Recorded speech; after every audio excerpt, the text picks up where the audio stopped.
Hello, everyone. Welcome, welcome. Happy New Year to everybody. Welcome to our 17th episode of the Living Room Conversation. This year, we're going to kick off our conversation with a guest who comes from the Netherlands and who comes from the financial sector.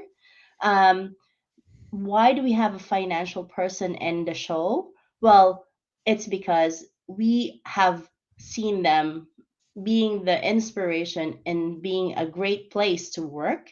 They have won the award as the number one great place to work in Europe for up to 50 people for the last 3 years, also in the Netherlands, and they have been recognized by the Thinkers 50 for their Zero Distance Award. So we would love to be inspired by pioneers like our guest for today, Tom van der Lubbe from the Netherlands, um, from the company called ViisiI.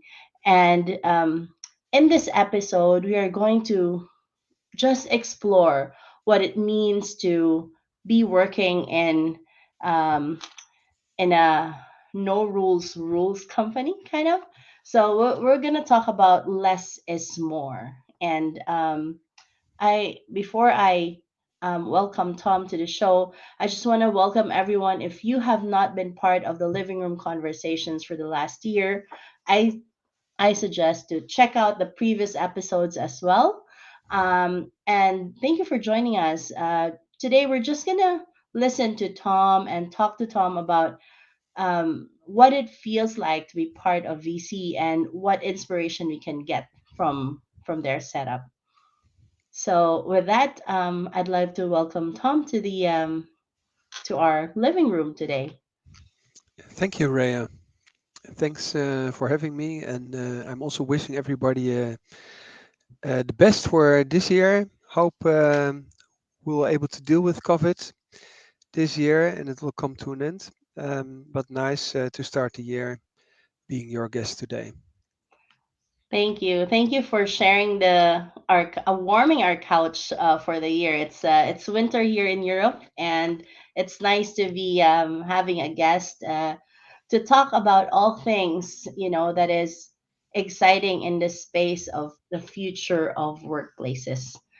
Tom, I came across one of your posts where you talked about less is more, and you had some rules about what you implement at VC. And I'm really curious, like, what was the inspiration for you behind this rules? And maybe I can invite Ken to show what these rules are about. Yeah, it's yeah. For those who see the slide, our company exists a little bit more than 10 years now. And it took us probably 10 years to make a lot of complicated things more simple. Um, so it's very easy to make things more complicated, and it's very difficult to make things very simple. And that's where it's mainly about. So if we Yeah, would dive into these topics, then um, we'll just find out that sometimes it's very simple to write something down, but there's a whole world of experience and testing and behind before you will end with a very simple rule, so to say. indeed. I mean, 10 years is a lot of experience, right? 10 good years of learning the ropes, failing, learning, relearning, and learning. It's a whole heap of things. When did you come up with this list, Tom, if I may ask? I wrote actually an article at a certain point for a platform you probably know, a Corporate Rebels platform. Mm-hmm. And I wrote an article, more generally speaking, to make a comparison between design or architecture. And I wrote, why is it totally accepted in architecture or design that less is more? And in management is exactly the opposite. So if we talk about management or read management books, we need an enormous amount of pages and make things enormously complicated.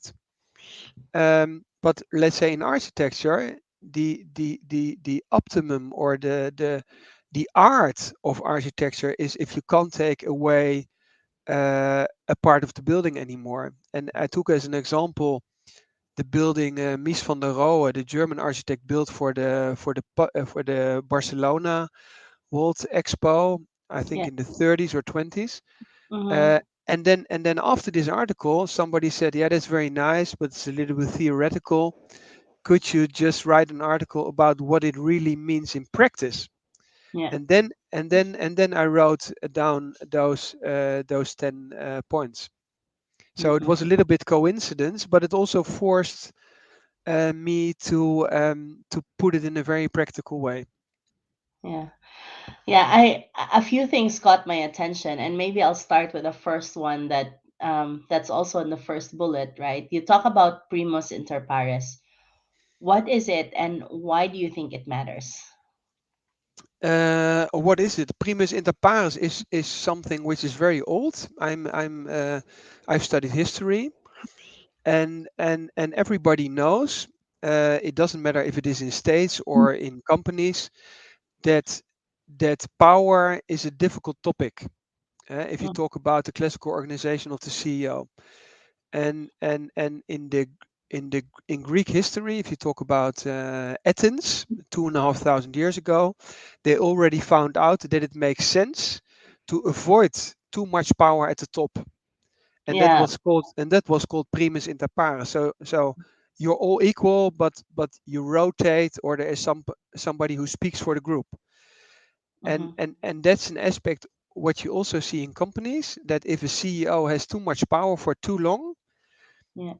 it ends in a bad way. And that's why we said, okay, but you also see it in the agile development Mm-hmm.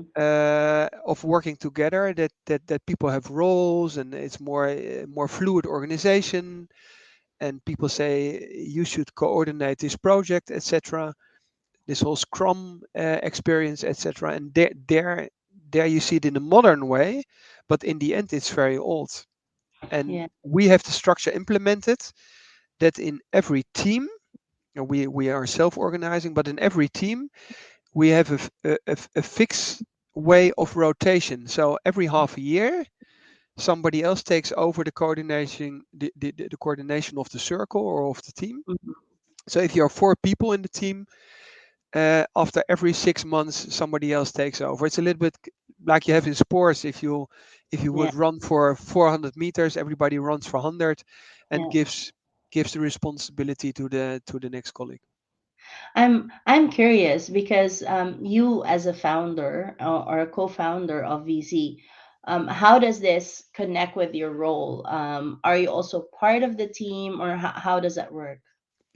Yeah, we have, let's say we are four founders, and we are all active in the company. And on the one hand, let's say we have just very normal roles like everybody has. There's no difference. So just I'm just part of certain teams.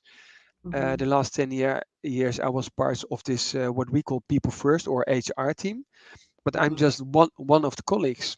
Yeah. That's it. It is not that I have another role because I'm a shareholder. I mean, I've also a shareholder role because I have certain shareholder responsibilities towards the company, but that's separated. Also, our let's say our way of acting is there's no difference. And it's also publicly, in our case, it's publicly accessible. So if people are interested and they would Google my name and roles or Glassrock or self-organization, then they would find the Glassrock software, and they can just dive into our organizational structure, click on that, and just see what roles I have in the company. And one of the roles I have is, for instance, to speak at conferences about Viisi and sharing our lessons learned. Okay, that's really cool. And I also read on the slide that was shared previously about a visionaire, and you said that everybody has this title. So Mhm. how does this title kind of, what is the expectations from a visionaire versus what is the expectations from the role? Maybe you can elaborate on that a bit. Yeah, what you see in let's say old-fashioned, I would call it old-fashioned organizations, people have those business cards, and those business cards play in a very important role. And you're vice president and senior vice president and whatsoever, huh? Mhm. And we abolished this stuff. So we don't have business cards, we don't have titles, but we're all. I mean, we call each other visionaires because the company is called ViisiI, Mhm. because you have to. I mean, you could also say dear colleague, but we call ourselves visionaires. Um, and then you have certain roles, and because of the fact that those roles change all the time, it's a fluid, modular organization. The roles I have at a certain moment, or everybody has at a certain moment, differ all the time. So, so it's about what do you in practice in the company, and it's not about the title or the function, because senior vice president still doesn't mean anything. It doesn't say anything about what you're doing in the company. Exactly. And Yeah. and in the email signature Mhm. of everybody, there is a link. These are my roles in the company, and and everybody who gets an email from me, or everybody who works in our company, can click on this link and also ends up in our organizational structure, and can just see what is, in my case, what is Tom doing in this company, and it sees, oh, Okay. I have certain media roles, and or people first roles or whatsoever. Hmm. Maybe very interesting. I should do that when I click on your signature, Tom. And yeah, so one of the things that I've always been curious is like you have this transparency from, on the inside but also on the outside. And if I look at it, you also said, hey, we don't have any HR hiring. And usually this comes in with like some sanctioned labor legislations. How are you working around this? Like, is the team equipped to handle this administrative and legal aspects of HR related matters? Let's say in our case, let's say if you talk about classical HR, and Yeah, we never use the word HR because to our point of view, people are not resources, people are human beings, yeah, and resources are not an appropriate word for that. In our case, it's all about the responsibility, but also the power of the people in the team. So the people in a certain team, if you, let's say, talk, we do mortgage advice and we have a credit department. The credit department decides together in this team who will join as a new colleague. okay. And then the whole process of recruiting, doing the conversations with the new applicant, etc. That's all done by the team itself. In Mm, our case, the classical HR department is only facilitating. So oh, they schedule the process. They are responsible for let's say this part of the website, mm-hmm, that is accurate information on it, etc. But the decision to hire people, that's a decentralized decision, and that's a very, let's say, powerful thing, because everybody who is part of this process has a veto. So yeah. very classical situation. You have a credit department. I don't know exactly at the moment how many people are working. Let's say 10 people. And Mm-hmm, then they say, okay, we want to hire a new colleague who wants to do the talks, or who wants to be involved. And then 5 people say, oh, yes, I would like to. And those people all have a veto. And they mm-hmm, even don't have to explain why they don't, let's say, want to hire this person. That's accepted. And then let's say is if everybody would be in favor of hiring this new person, then you have an enormous responsibility. Everybody understands this, because if you hire together somebody, you say, okay, Rhea, I would like to Rhea to join our team. They feel responsible for helping this colleague to become successful. And if yes. if it's not the case, for what whatever reason, they will also solve the problem and say, Ria, I thought you would be a great colleague. Why doesn't it really works? Do you Mhm. need more support, etc.? So also in case of an, that's always asked, what do you do if you have a problem or if you have made the wrong decision? That's also solved in this team itself. It's not solved by a central HR department. And we never had any difficulties or any problems with that. Very So, interesting. Well, thank you for sharing this, Tom. And I just like to take a pause for a moment here, and just want to say hello to our friends who are joining us from YouTube and Facebook. If you have any questions for Tom and myself, please go ahead and drop your message on the chat, and we will be happy to answer those questions if you have any. Um, and yeah, so we continue, right?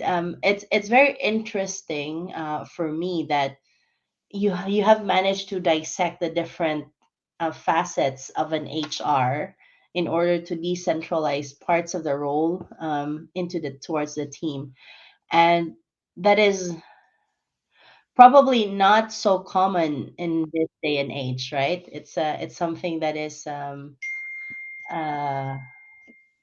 more happening in smaller companies like yours and also like life sciences. Do you see that there are bigger companies who are having the same setup or it could potentially have the same setup? um, yes, because let's say size is no reason for not let's say being more fluid. So and it's sometimes it's seen as very exotic, but in the end it's not. So if you have a classical company where you have a function is just you just add certain responsibilities. You add Mhm, them and you put them in a list or you put them on a piece of paper.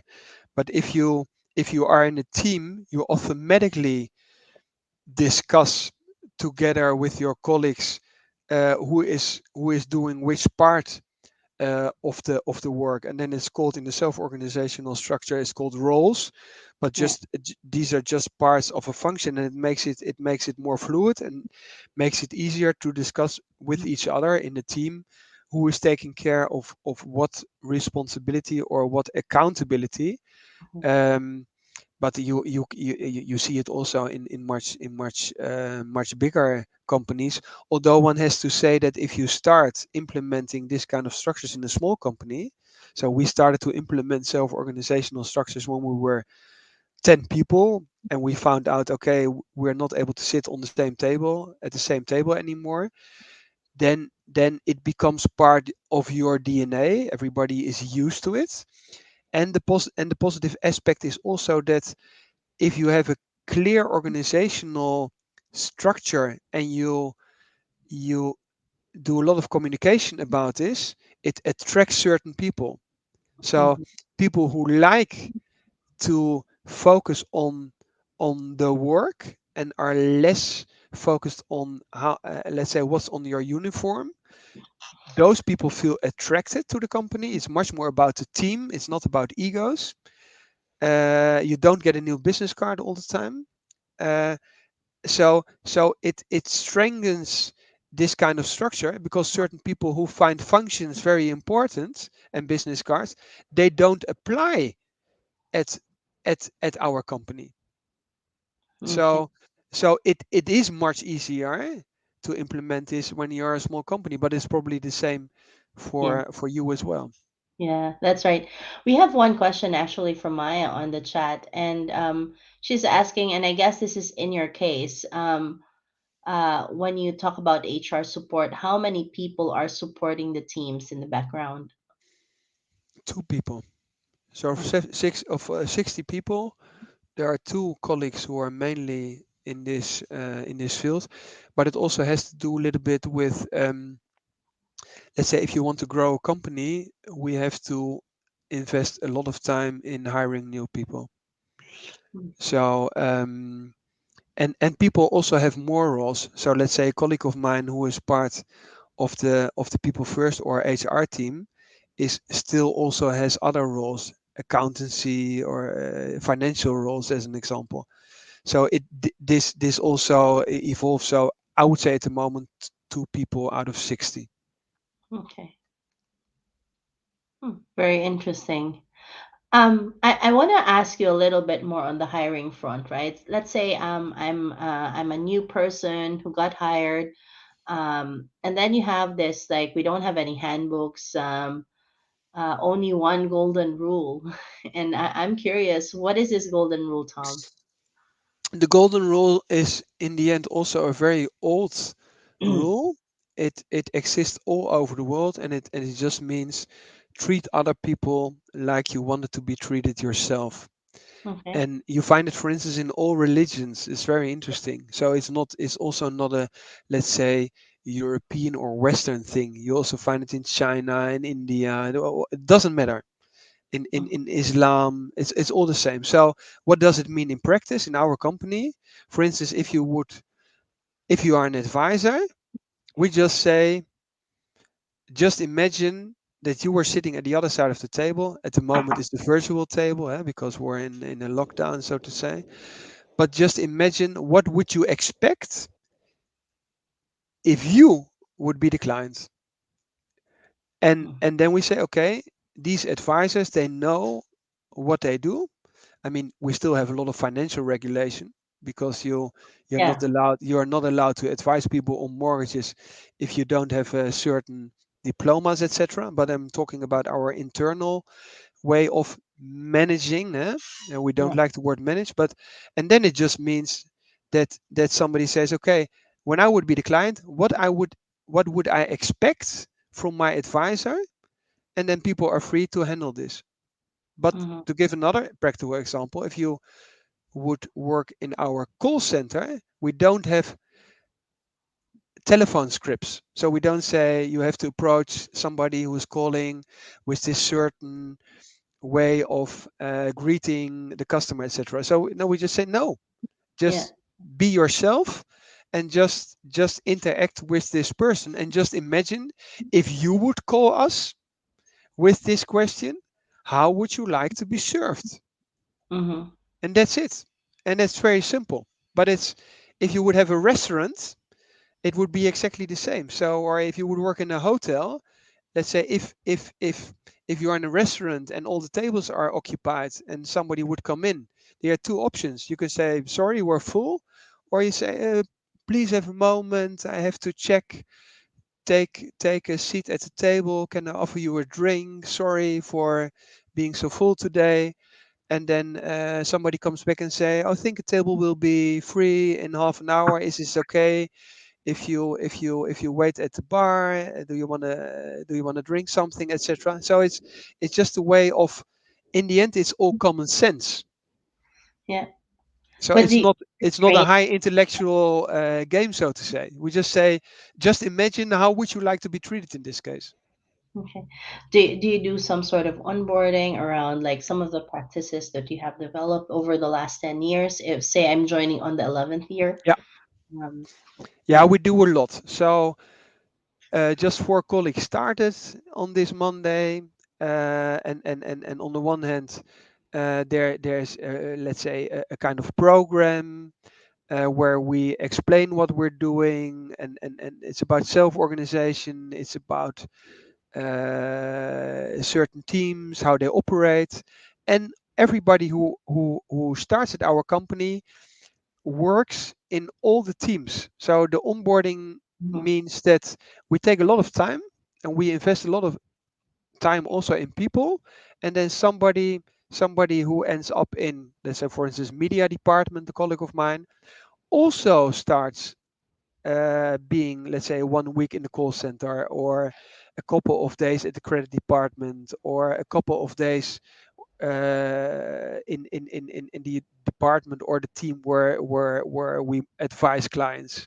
So the goal is that everybody knows everything, or at least has a clear understanding what the other colleagues are doing the whole day, and give a kind of common understanding. So you're not a specialist who enters the company and immediately dives into the team. No, it takes a certain amount of time. I don't know exactly, depending on the team, a couple of months before then you then finally enter the team where let's say where your job or your roles will be, your actual roles, and the reason you wanted to join the company. Mhm. That's really very interesting. And I've always imagined my onboarding to be somewhat like that. So Mhm. this is really really very good to hear that there are companies like yours who actually really look after their people, but also allow people to kind of expose themselves to different functions, different ways of being part of a team, right? And that's really important. And you also experience how others are working in their own lane, kind of. I want to go into a little bit juicy part, and this is about salaries. So you have fixed salaries. What does Yeah, that yeah, that's probably something people find very exotic. Um, but we have fixed salaries. So people start at the company. Just to take an extreme example, if you are an advisor and you enter the company when you're 25, so you've studied and 1 or 2 years of working experience, you already know how your salary will evolve the next 40 years until you're done, so to say, until your working life is over. And the reason for that is, if we take a kind of scientific approach, we want to create a safe environment. So this kind of psychological safety, for those people interested, Amy Edmondson yeah. became famous by this topic. That means if you create an environment where people feel safe now and in the future, so also the salary increases are already known. This creates an environment where people feel safe to share their vulnerabilities and say, I'm not quite sure. I just started a couple of months ago. How would you deal with this? Without fearing that this gives you a negative, um, let's say, remark somewhere. Um, or also, it also gives colleagues in the team a possibility of giving each other honest feedback. Because if you would give somebody feedback, say, I'm not quite sure, perhaps would let's see if we would move more in that direction, and you do this a couple of times, then people would perhaps also fear, oh, I don't know if I just abolished Ria's bonus by giving so much feedback. So, and that works pretty well, and it also gives the possibility in teams to discuss which part of the work could be done by whom in the team, because people don't have this idea of, if I take these kind of topics which are let's say very prominent because of you have a kind of KPI culture, so it's mainly about, let's say, generating short-term revenues, and normally in companies, no, it's also the work done at the back office or long-term stuff, or building databases or knowledge, or onboarding colleagues, etc. So also the stuff which is not so clearly measurable in terms of revenues, etc. This this kind of work is also very important. And but by taking this, or let's say splitting this, creates a very strong focus of the team to maximize not only short-term outcomes, but especially think in the long term. And that means in a lot of situations that you really have to invest in processes, know-how, education, etc. And that's something, especially when companies grow, this becomes even more important. Yeah. Did I catch it correctly, Tom? So basically, you have fixed salaries and then you have bonuses on top of, or No, we don't have any bonus. so no bonus, just fixed No. salaries and Yeah. that's it. Yeah. Um, but you do have the development conversations as a feedback, as a way of Yeah. feedback. Only. Let's say we have. If people want to do something in the company, they can always say, I would like to take this role, and then you have on the one hand they can discuss this in the team and say, I would like to advise expats as an example on mortgage advice, and then people say, oh, let's create an expat role, this kind of stuff. But Oh, um, it could also be, let's say, that people would say, I work in the IT department, but I would like to also take a social marketing role, or I don't know, do something else, and then yeah. people just do this. But there's not this idea of you do a yearly conversation and then ask, where are you and what do you want, what are your goals for next year, and blah blah blah. No, it's just it's done naturally in the team, and people can just say whatever they want to do. It doesn't matter also if they want to do certain forms of education. People can do attend anything, that doesn't matter. And that creates in the end, let's say, very high security, because the salary doesn't play a role. On the other hand, I have to say that we guarantee that people are paid in the highest quartile of their peer group. So so if, let's say, people work, for instance, in the credit department, this is benchmarked with, let's say, big banks, and we always guarantee that we'll pay the best quarter in this range Oh, salaries. And if salaries change in the market, there is a role or responsibility in every circle to adapt this information and to change the salaries. So, for instance, in the credit department, there has been a shortage in the last years of credit specialists, and then our people were approached by headhunters. They said, oh, mhm, this, we have to do something, and then the salaries in this team were adjusted, because we don't want to lose people. Uh, then we always prefer to just pay them more, and then we did. I think the last 3 years, I think in the credit department we did 3 times a salary increase, but then it's always for the whole team. yeah. Okay. So it's for everybody. It's not Yeah. just for one or two But persons. but to be honest, it's the old classical way of paying salaries, like it used to be in ancient times. So this whole idea of paying bonuses is a very modern phenomena, Mm-hmm. um, mainly an American phenomena, which started to, let's say, more prominent, let's say, from the 80s on. But in the past, for instance, if you were a teacher or working in a hospital, etc., people never discussed about bonuses. So we are Mm-hmm. much more focused on intrinsic, Mm-hmm. intrinsically motivated people. We Mm-hmm. want to have intrinsic motivation, but we don't want to punish them by paying less because they are so intrinsically motivated. No, people should be intrinsically motivated to work at the company and do what they like to do. But we, on the other hand, we want to guarantee them that they are sure that in their peer group they are in the highest quartile. And this combination is I think a very good one, um, because, let's say, if you would say, no, you're not getting any bonus, you have always this discussion, yeah, but do you underpay your people? No, the opposite is the case. Okay. Cool. So my question, I mean, given the fact that pay is not really variable in your case, how does this impact the performance of each individual? Is there a direct correlation as you have seen, or not really?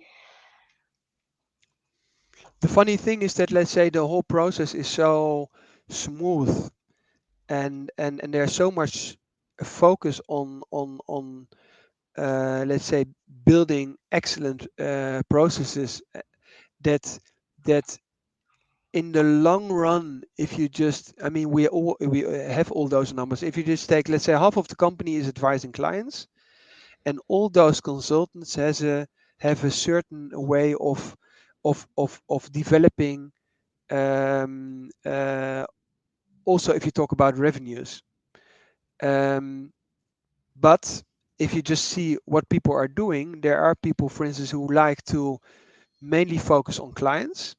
And then there are other colleagues who are also advisors. They say, "Oh, I also like to onboard new colleagues, or I want to put knowledge in the database." But if you just adjust this, then there everybody is in a certain corridor, um, and there's much more focus on, let's say, the total outcome or the total result of the whole team, and less about the individual maximization of revenues.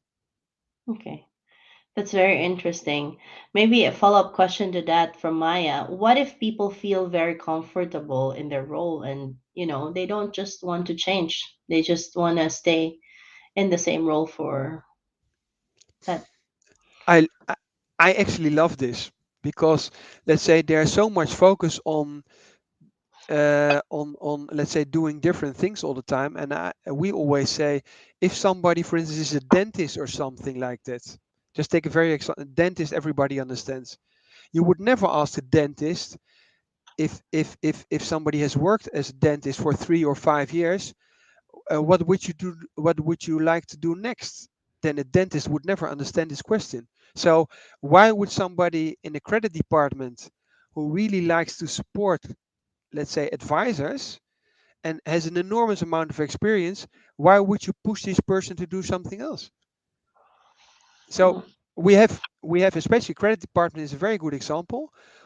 All those people who work there have more than 10 years experience, and they should do, to our point of view, the next 10 years exactly the stuff they are doing now. They just get more experience. But if they want to do something else as well, they want to help onboarding, or whatsoever, or check processes, or whatsoever, they are free to do so. But they can solve this together with their colleagues in the team. And if somebody says, for the next 10 years, I just want to do exactly the same work, we're totally fine with this, because it's enormously efficient.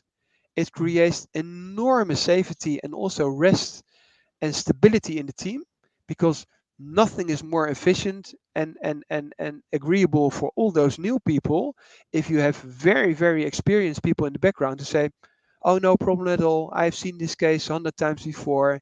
I know how to solve it." So no hectic, and no, so we want to avoid a lot of urgent mm-hmm. matters because people are not experienced enough. Yeah, that's also very interesting, right? I mean, on the one hand, you want to think about like the development of the juniors that are joining the team, but also on the other hand, you want to make the specialist work for what they have specialized in and reap the benefits and the value of that, right? But it's something in our whole company. So let's say we are four co-founders. We Mm-hmm. work together for more than 20 years now. So we also work together in the former company. Okay. In the HR department, where I worked or was a member of the team, I worked together with two colleagues. One of mine I worked together with 14 years, the other one 7 years. If you have, or the credit department, all those people who ever started there, nobody ever left. So you have an enormous, on the one hand, you have an enormous knowledge. On the other hand, you have an enormous rest and security. Um, and if you have worked together for a long time, you also know from each other where are the strengths, where are the weaknesses, how to share, how to take care about each other. It's like in a family. Yeah. You also know your family members very well. Okay, this person we shouldn't ask my brother or my sister for this topic. I'll better take this, etc. So it creates an enormous rest, and especially in times of the COVID or Corona virus, we didn't have any problems with working remotely. If you talk about the people who already were there, we only have, let's say, problems between brackets. The onboarding of new people is not really nice in a remote environment. But I haven't been uh, in an offline situation with my co-founders for the last 2 years. We only work together remotely. Was that a problem for us as co-founders? No, because we know each other already 20 years. So it's no problem not seeing each other for a year or so, and just doing the communication on a Zoom call or whatsoever. How has COVID? I'm just curious about this. How has COVID impacted your business and your growth as a company? Um, and not at all. So we had, but that had more to do with, let's say, the mortgage markets, which are overheated everywhere. So let's say our business was not harmed in general, and as a company, we were used to work remotely because we already had a structure where, let's say, half of the people were at our headquarters and Mm-hmm. the other half was in decentralized offices. So when we had a meeting, we already had a screen in our headquarter, and then half of the people were around the table and the other ones were on the screen, and then it's not a big step that everybody is on the screen. So we were working remotely in 24 hours.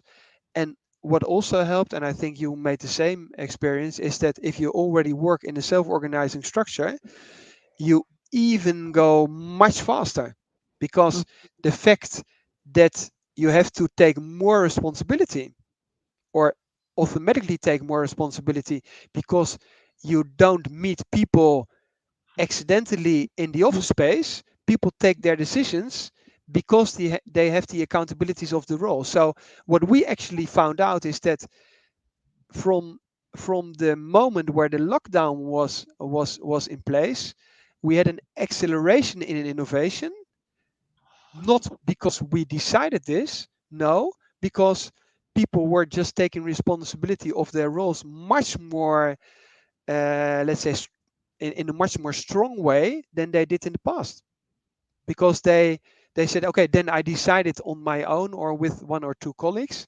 And in the past they would have walked around and then asked perhaps also other more senior colleagues, what's your opinion on this topic?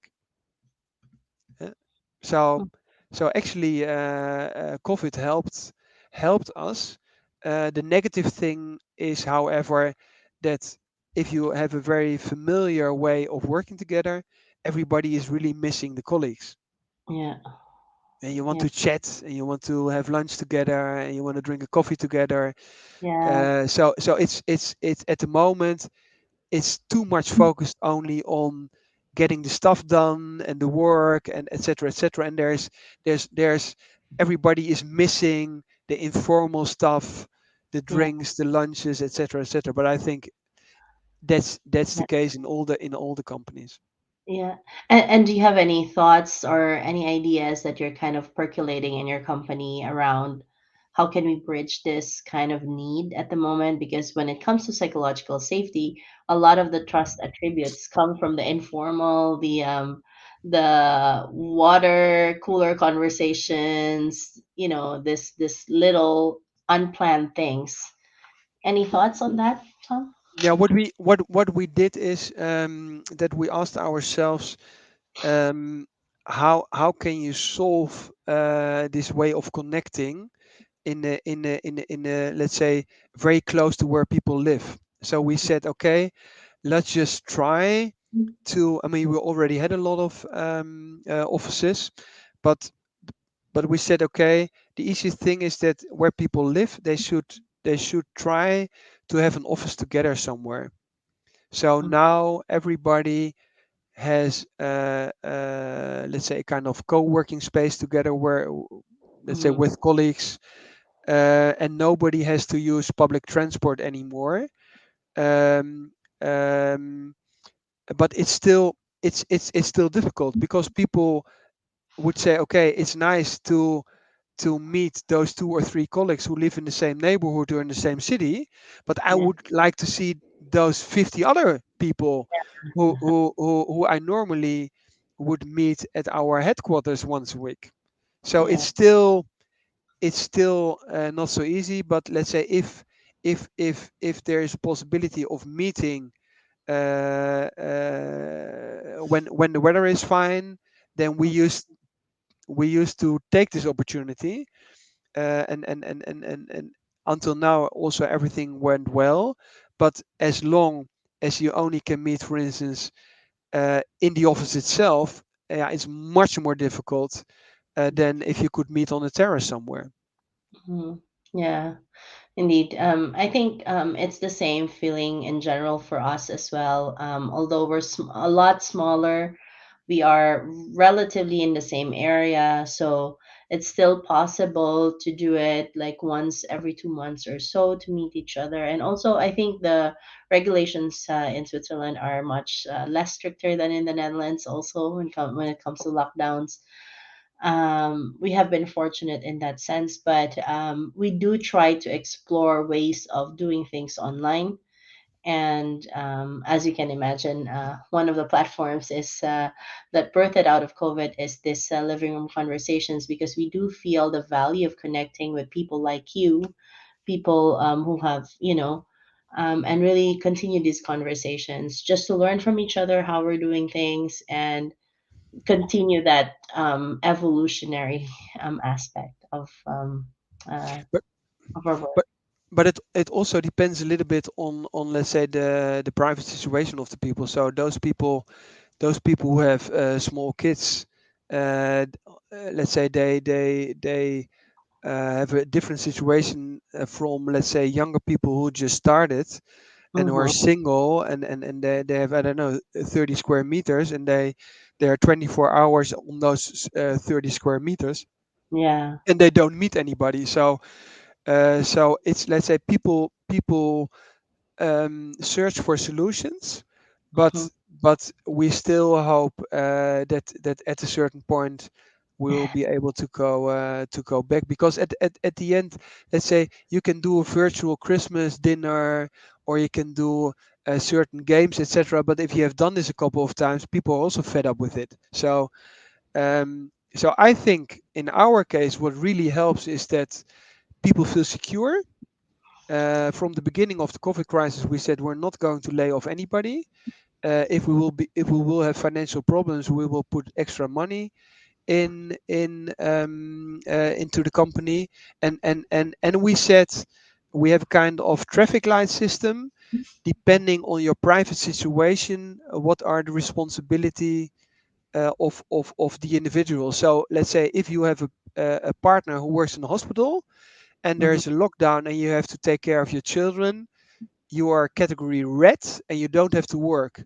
And this kind of stuff, to in our point of view, is much more important, Mm-hmm. because this solves the whole problem of stress. Yeah.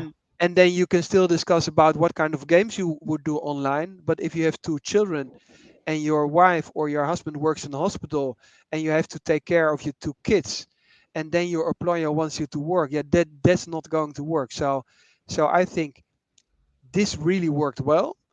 Mm-hmm. And we didn't really lose any colleague. We hired Mm-hmm. colleagues, and yeah, we just hope for the better, that this new year finally will end this whole disaster. Yeah, thank you so much for that, Tom. I think this was really good advice, and also good practice to think about if you're exploring ways of coping with the current restrictions of the pandemic. Tom just mentioned uh, their traffic light process. Give it a listen later on if you've missed it, because I think it might unlock some potential change in your system that will help to solve problems in the long run with this pandemic. We are very much hopeful, just like you, that we are going to cross over this whole lockdown situation that is enforced until I think next week, right? And then we will have new regulations coming up again. Yeah, perhaps to add something on this because it doesn't only have to do with COVID. So we have the principle which is called family first, and that means that if you have something which, let's say, in your private setting is more important than your work, you have to take care about your private situation first. So if your child is sick, if your parents are ill, etc., and you have to take care of them, it doesn't matter what it is. We always say, okay, there's the priority, family first, Mm. and then people in the team would say, Ria, just show up when you have to organize your private situation. Yeah. And at the moment there's the lockdown in the Netherlands, and I have some colleagues who have to do homeschooling, Mm-hmm. and this week they have blocked their certain days of their calendar, 50%, because they have to organize themselves with their partners, and they don't work for half of the week. And then if next week the lockdown is over, but it doesn't have to do anything with the lockdown. If this would be something else because parents are ill, etc., we would react in the totally the same way. So for us, COVID, and we didn't expect COVID, but the way of reacting on this kind of situation or crisis, which suddenly is a crisis for all of us, is exactly the same way of reacting which we did in the past when we only had an individual who Mm-hmm. was in a difficult situation. I really like that, Tom. When you said family first, I think it's very important, right? If your basic unit is not functioning well, you can never be your whole self at work. And I think this goes back into that wholeness aspect, but also on self management. Um, and I was toying with the idea around how does radical transparency translate into VC language earlier. And I was thinking, yeah, this exactly is that, right? Being able to say, hey, I have to take care of family and be okay with that situation that you have to take care with it of the Yeah. family. And sometimes, just to take a very practical example, in this morning, a colleague of us came back Hmm. and posted on Slack, "Hey, I'm back. I don't know if she has been away for months because she got a child, and there were other topics in her private setting. I really don't know how long she has been away, but nobody cares because the whole idea is if you work in a company for 10 or 20 or 30 years, it's another way of seeing this. So everybody knows that at a certain point you will be in exactly the same situation your colleague would is in now. So everybody supports the situation and helping the colleagues. So solidarity, people are always willing to show solidarity with each other because they it's the same like the golden rule. If yourself in such a situation, if you would have to take care of your children, if you want to take care of your parents or your grandparents, you also want to have the support of your colleagues. So people are really willing to do this if it is on a if it's all about reciprocity. So everybody is willing. Let's say if you are healthy and you don't have any problems, people really work hard and support their colleagues so that if they are in the same difficult situation, they also know they are supported by their colleagues, and that works perfectly well.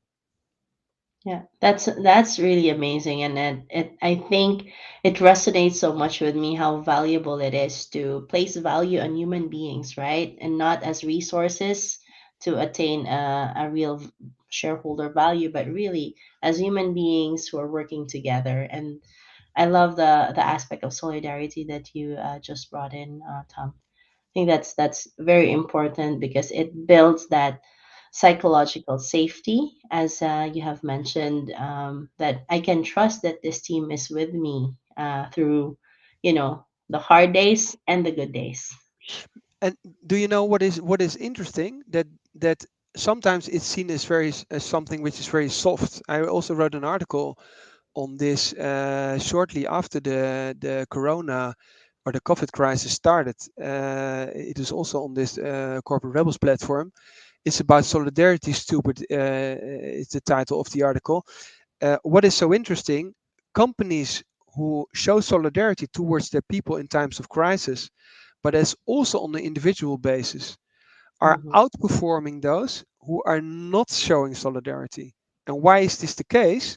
Because if you get solidarity from your company, you want to give back when you're back at work. So so it's, if you would say I want to maximize my output, or I want to maximize my revenues, or I want to maximize my market cap, then the most efficient thing is to show solidarity in times of crisis. If it's about the individual, or if it's in a whole crisis. And that's what you see, companies who don't care about their people, when those people have a chance of changing the company, they leave the company. And that's this whole situation which is going on at the moment, this big resignation, that people who found out that they don't work for a company which cares for them in times of crisis, they are searching for a new job now. So showing solidarity is the most efficient and the most economic thing you can do.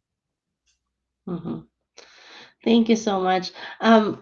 I just see some questions coming in, but I'm afraid we are out of time. So maybe we can respond to these questions later in the chat, or touch base with Tom through LinkedIn, and we can get those answered, or we can answer via the chat as well. Um, as we are wrapping up, Tom, do you have some last words for us? Um, yeah, I hope, and that's also, let's say, our purpose of the company. We hope that by sharing a lot of this stuff, for instance, the last thing we talked about is the solidarity. We want to show that it's not soft to show solidarity or to trust people. We want to show that if you want to build great companies, or if you want to grow, then it's a very efficient way. So let's stop talking about resources. Let's talk about human beings, and let's try to really care for each other. And we will find out that's the most efficient way of building companies. So there's not a contradiction between being human and building profitable companies. Thank you so much, Tom.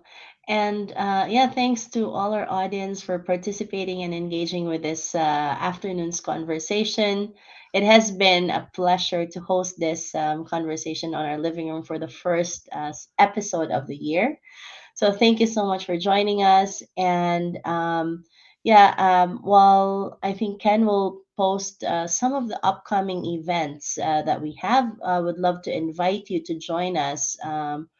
The next living room conversation will happen on the 19th of January together with Vivek Menon from Danfoss. And it's really about learning about how they implement self management in Danfoss. We also have the Semco Style Institute Agile Culture Essentials. If you would like to enroll, just scan that barcode and join the next cohort, which will happen starting on the 3rd of February. And last but not the least, if you have not already bought your ticket, we we are heavily working towards Steel Around the World, which is happening on the 3rd of March, for which Tom will also be joining us over there. So we really look forward. More than this conversation is really that exchange with you and how we can engage each other for a better future in the workplace. So thank you so much for joining us this afternoon, and we see you in 2 weeks. Thank you very much.